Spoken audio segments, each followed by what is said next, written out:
example, if I made 1000 kilograms here as a load, so now the shape has to be different to accommodate that. So you can do a what-if analysis after setting the goal seek feature to optimize your various input conditions to keep satisfying the desired goal. Here is an example of a measured goal. For example, the user has designed a part and there's a slot in here, and he measured the distance of the centroid. To balance the part, the centroid has to be 75 millimeter away. So what is the size of the slot? So I'm going to expand the slot in both directions. So I just click on the line here. I don't have to put a drop point. Just say goal seek actual value, which is measured value, to target value by changing the length.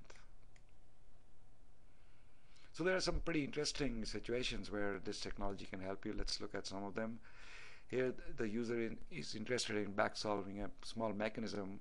It's a CD head positioning mechanism. So this lever is pivoted here, so when the head stopper changes, the radius of the head stopper, the location of the head changes, and the head has to be on the servo track, otherwise there's an error, which is computed by subtracting the head radius, the servo radius from the head radius. So select the freedom, click on the circle, select the freedom, goal seek actual value to target value by changing the radius.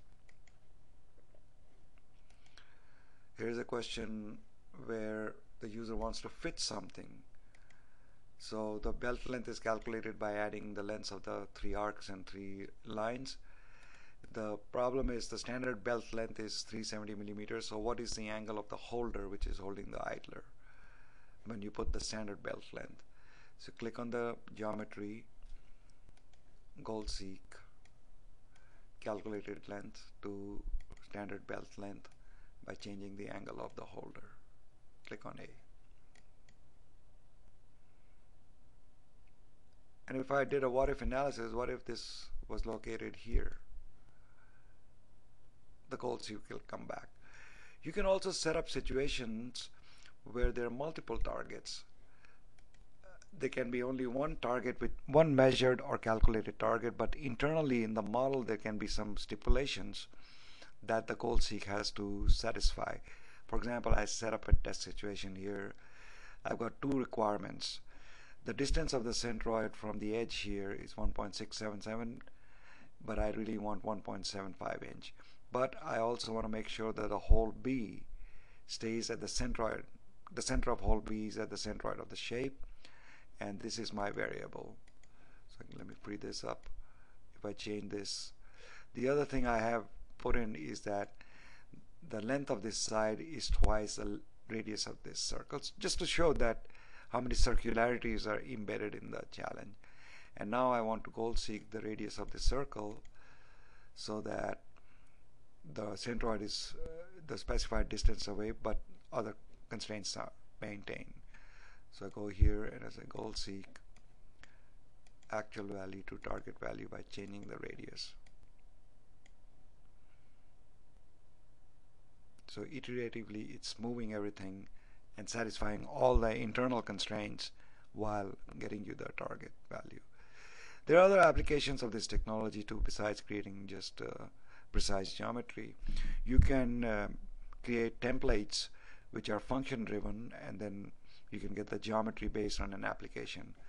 An example of that is here the user has set up a template of a heatsink, and he can specify what is the outer radius for the application.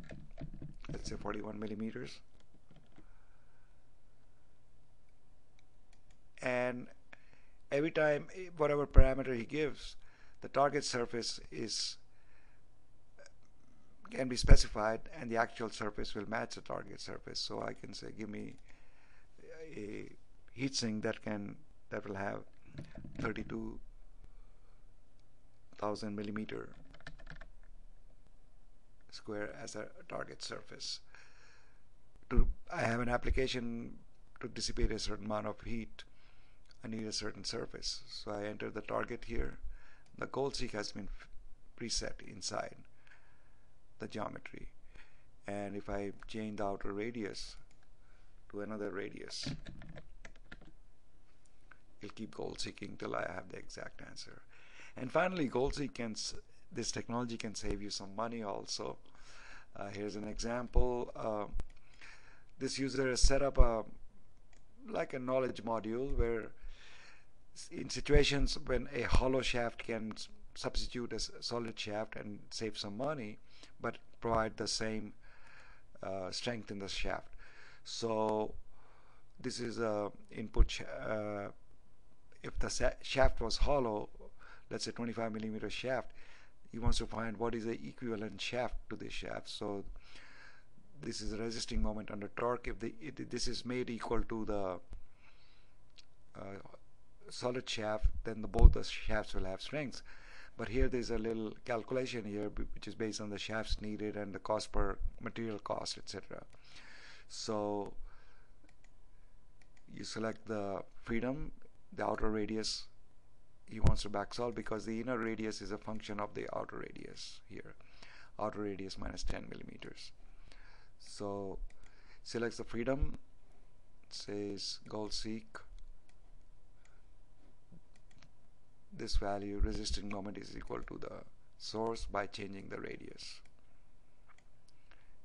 And he found out that by substituting these two shafts, they will have the same strength, but if you're making 100 shafts, he's going to save so much money. And then you can save this as a template. So it's a next application. You have a shaft, solid shaft, which has got a 20 millimeter radius, and you want to find the equivalent hollow shaft. So it's a very powerful tool. You can apply your imagination, and then instead of doing trial and error or doing lengthy calculations, just 4 mouse clicks and goal seek a target value to the actual value. The target can be any measured value or calculated value, and the input variable can be the length of a line, the angle of a line, and the radius of a circle. Thank you.